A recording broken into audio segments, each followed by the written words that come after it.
Mazda has built a reputation not just as a premium Japanese brand, but also one that puts emphasis on the driving experience. So they're kind of like the BMW of Japanese brands in that sense. This behind me is the Mazda CX5 all-wheel drive turbo. This has 253 horsepower and an all-wheel drive system, which sound like a very good recipe for a fun-to-drive crossover. It sells for 2.3 million pesos though. Is it worth your money? Let's find out.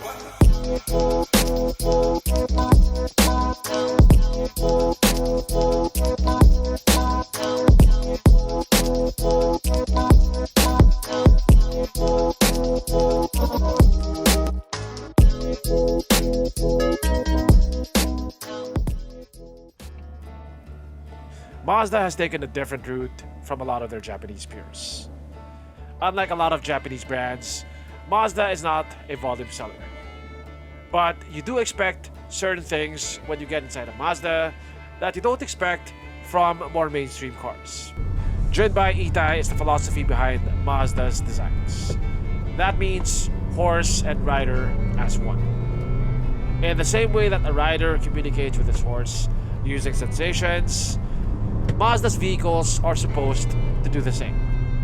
Or at least, that's the idea. I'd say the Mazda CX5 all-wheel drive turbo embodies that philosophy really well.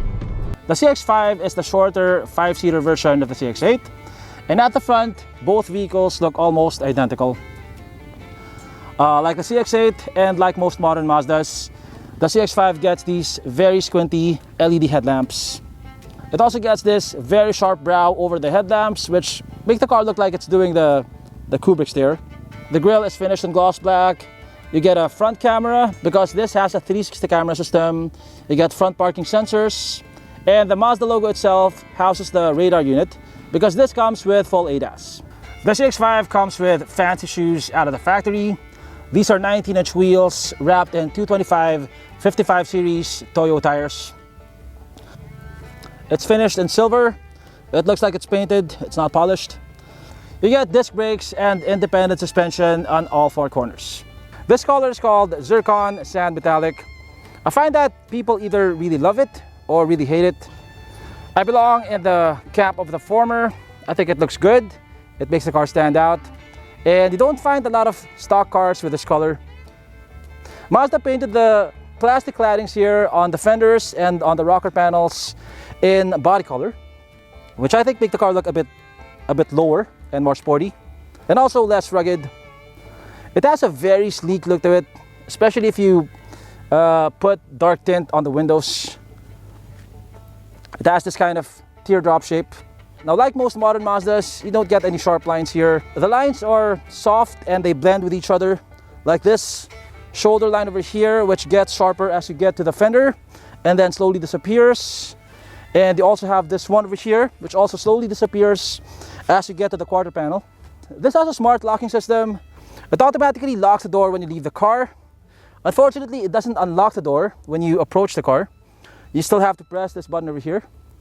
Yeah, so power folding side mirrors with side repeaters. It's a very good looking car. The back looks clean and quite simple in design. You get these LED tail lamps, you get dual exhaust tips, and of course you get a power liftgate.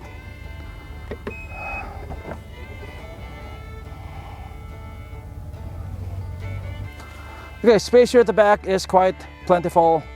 You get this much cargo space.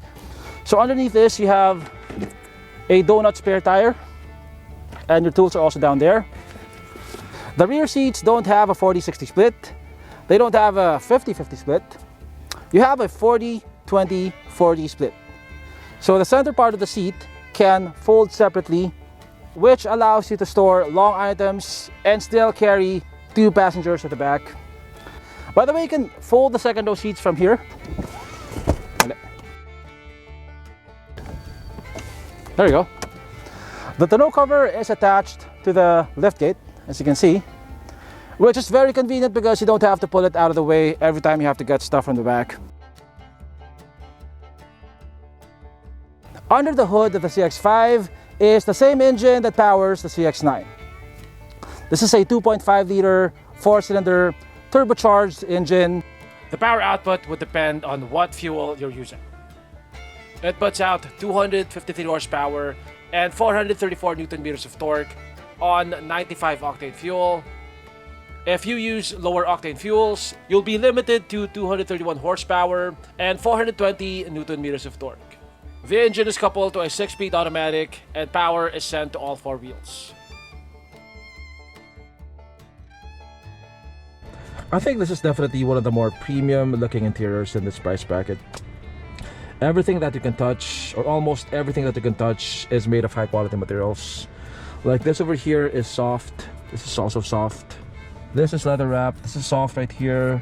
This is leather wrapped. This is leather wrapped. You got some wood accents over here. You got aluminum accents. This is leather wrapped as well. You get some piano black accents, which a lot of people don't like, but I don't mind them. It's a matter of being careful, really. Definitely don't put anything here that would scratch the finish. Yeah, the hard plastics are down here where you don't get to feel them. The steering wheel is also wrapped in nice leather, and of course the seats. By the way, both front seats are power adjustable. You can adjust the thigh support, which I like. Of course, you can move it forward and back. You can adjust the recline angle, and it has adjustable lumbar support. And you can save your settings because you have 2-person memory settings over here. You got seat ventilation, you got dual zone climate control, you got a wireless phone charger. You got plenty of buttons on the steering wheel because you get ADAS, which we're going to talk about later. The instrument cluster is a mix of analog and digital. As you can see, when I turn the accessories off, the center gauge turns off as well, but these gauges over here are physical. Now you got this 8-inch infotainment screen. Now I love almost everything in this interior. If I had to nitpick, this would be my least favorite part of the interior.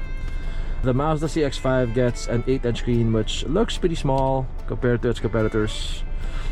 It has a 360 camera, although the resolution isn't the best in the segment. I like Mazda's interface here though. Like the way these buttons around the knob are arranged, they correspond directly to each of your fingers. So I can operate the screen without having to look at this. One more complaint is that you can't operate the touchscreen when the car is moving. Now I get it, it's a safety thing. You shouldn't be fiddling with the infotainment screen while you're driving. But the thing is, even if I have a passenger, she can't enter the destination using the screen unless we stop first, which can be quite an inconvenience. You do get 2 USB ports over here. You got one 12-volt outlet over there, another 12-volt outlet over here. In terms of storage, the glove box is decently sized. You get 2 cup holders here with these spring-loaded tabs. Also, you get a sunroof. It is not panoramic though. You also get a Bose sound system. You got tweeters on the A-pillars. Here at the back, space is quite adequate. The front seat is adjusted to my height. I have about 3 to 4 inches of knee room. You do get a center tunnel here. So you do get a center tunnel here, and the center console eats a bit into the knee room of the center passenger. You do get 2 air vents here though. You get a center armrest with 2 cup holders and some storage for your phone. Also, you have a little cubby over here.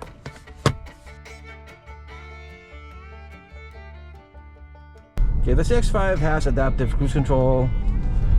So as you can see, my feet are not doing anything, and the vehicle is automatically slowing down and speeding up on its own. This has a minimum speed of 30 kph though, so once you go below 30 kph, it deactivates. As you can see, it's deactivated now.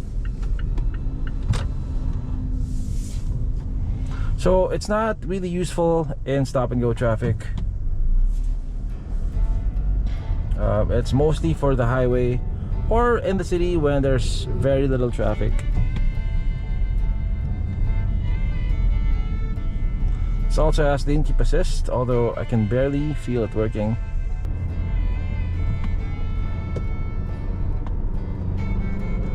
While the Mazda CX5 all-wheel drive turbo can be appreciated from a standstill, it is best appreciated from behind the wheel while you're carving mountain roads. Mazda, more than other Japanese brands, has an almost obsessive focus on the driving experience. It has G-vectoring, which closes the throttle briefly during turn-in to shift the weight of the vehicle forward and improve turn-in performance. Now that's something that the average car buyer will probably not notice or care about, but it's present in their lineup from the Mazda 2 all the way to the CX9. The suspension of the CX5 is one of the best that I've tested on a compact crossover. It makes rough roads feel relatively smooth. I drove this along Araneta Avenue, one of the most pockmarked roads in QC, and I didn't have to slow down so much because it was handling the road imperfections really well. Despite the suspension being very compliant, it still performs really well on twisty roads. As you can see, there's very little body roll, even on very tight turns. The steering feels sharp and communicative. It goes where you point it, and there's very little dead zone at the center. The ratio is just enough that you don't have to turn the wheel more than 90 degrees on these mountain roads. The CX5's all-wheel drive system is front biased, and you won't get as much power oversteer as on something like a BMW X5.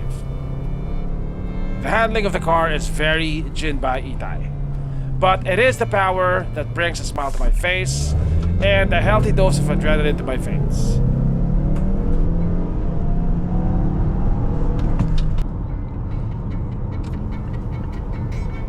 I was able to do 0 to 100 kph in 7 seconds and change. The transmission feels quick and responsive. You also get paddle shifters in case you want to do the shifting yourself. As for NVH levels, it is quiet inside the cabin. There's a bit of tire noise, but nothing that's too intrusive. In the city I get about 8 kpl, and on the highway I get about 15.5, which are pretty good numbers for a crossover with performance figures like this.